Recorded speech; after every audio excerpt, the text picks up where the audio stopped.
নবীজি বলেন প্রত্যেক ধর্মের একটা স্বতন্ত্র বৈশিষ্ট্য আছে, ইসলামের স্বতন্ত্র বৈশিষ্ট্যের নাম হলো লজ্জা। ভালো করে মনে রাখবেন, লজ্জা ইসলামের স্বতন্ত্র বৈশিষ্ট্য। আপনার যদি লজ্জা থাকে, বুঝতে হবে আপনি ইসলামের স্বতন্ত্র বৈশিষ্ট্যের অধিকারী হলেন। 4 নাম্বার, লজ্জা ঈমানের অঙ্গ। মুসলিম শরীফের হাদিস নাম্বার 59 নাম্বার হাদিসের বর্ণনা। ক্বালা রাসূলুল্লাহ সাল্লাল্লাহু আলাইহি ওয়াসাল্লাম, আল্লাহ নবী বলেন, আল ঈমানু বিদউ ওয়া সাবউনা আও বিদউ ওয়া সিত্তুনা শু'বা। ঈমানের 70টা অথবা 60টা শাখা। ফাআফদালুহা কাউলু লা ইলাহা ইল্লাল্লাহ। সবচাইতে শ্রেষ্ঠ শাখা হলো লা ইলাহা ইল্লাল্লাহ। ওয়া আদনাহা ইমাতাতুল আযা আনিত তরিক। সবচাইতে ছোট শাখা হলো রাস্তা থেকে কষ্টদায়ক বস্তু সরায়া দেওয়া। রাস্তা থেকে কষ্টদায়ক বস্তু সরান আপনারা। এই জায়গায় একটা হাদিস শুনেন, বুখারী শরীফের 52 নাম্বার হাদিস। ক্বালা রাসূলুল্লাহ সাল্লাল্লাহু আলাইহি ওয়াসাল্লাম, আল্লাহ নবী বলেন, বাইনামা রাজুলুন ইয়ামশি বিতরিক ফাওয়াজাদা উসনা শাওকিন আলা তরিক ফাআখারা। রাস্তা দিয়ে আপনি হাঁটছেন, হঠাৎ ইটের একটা টুকরা পাইলেন, একটা কাঁটা পাইলেন, একটা সুই পাইলেন, কষ্টদায়ক বস্তু পাইলেন, কলার সিলকা পাইলেন। কলার সিলকা আপনি সরায়া দিলেন, ইটের টুকরা আপনি সরায়া দিলেন, কাঁটা আপনি সরায়া দিলেন। নবীজি বলেন, শাকারাল্লাহু লা, আল্লাহ তার প্রতি সন্তুষ্ট হয়ে যায়। ওয়া গফারা লা, আল্লাহ তার আগের সব গুনাহগুলো মাফ করে দেয়। মানুষ স্বভাবগতভাবেই লাজুক। মানুষের স্বভাবটাই হলো লজ্জা। যদি স্বভাবগতভাবে মানুষ লাজুক না হইতো, আদম এবং হাওয়া ওনারা কিভাবে বুঝতে পারলেন যে কাপড় নাই, কাপড় পরা দরকার?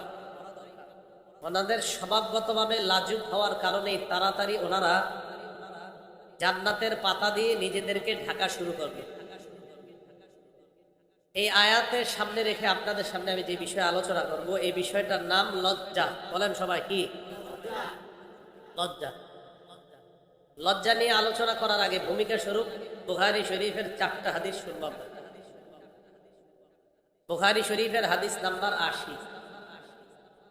ক্বালা রাসূলুল্লাহ সাল্লাল্লাহু আলাইহি ওয়াসাল্লাম, আল্লাহ নবী বলেন, ইন্না মিন আশরাতিস সাআহ আন ইউরফাআল ইলমু ওয়া ইয়াসবুতাল জাহলু ওয়া ইউশরাবাল খামরু ওয়া ইয়াযহারাজ জিনা। কিয়ামতের আলামতের মধ্যে 4টা আলামত এই। আন ইউরফাআল ইলম, বিদ্যা, কোরআন সুন্নাহর বিদ্যা আসমানে উঠে যাবে। কোরআন সুন্নাহর বিদ্যাকে উঠিয়ে নেওয়া হবে।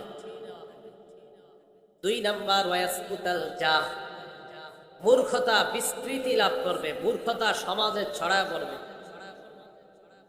3 নাম্বার, ওয়া ইউশরাবাল খাম, মদ পান বৃদ্ধি পাবে, মাদকের জয় জয়কর অবস্থা হবে।